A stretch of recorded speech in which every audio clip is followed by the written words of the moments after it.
বন্ধুগণ এখন হচ্ছে প্রায় সকাল হয়ে গেছে। এই সময় আমরা যাচ্ছি হচ্ছে এমন একটা অসহায় পরিবারের কাছে, যাকে আপনারা ইতিমধ্যে দেখে ফেলেছেন, সেই সুমাইয়াদের বাসায়।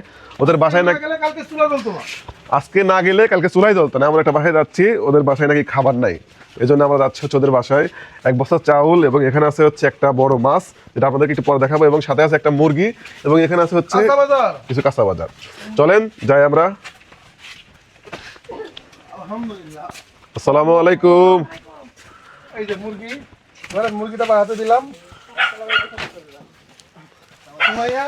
আচ্ছা চাউল কই ভাই?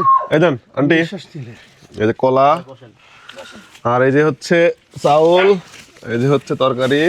সময় কি অবস্থা? ঘুমাইছে গেছে? আর এটা ভাই করেন, দেখেন তো এটা কি আছে,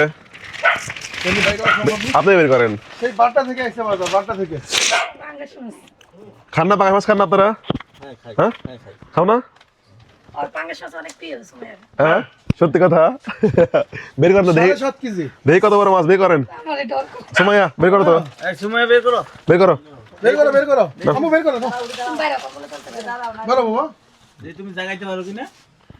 তোমার থেকে বড় না, দাও তো মাছটা। তুমি দেখাই করো। সেই বারটা থেকে লই আইছি। হ্যাঁ দেখো তো, তোমার থেকে বড় না? লজ্জা পাইছে।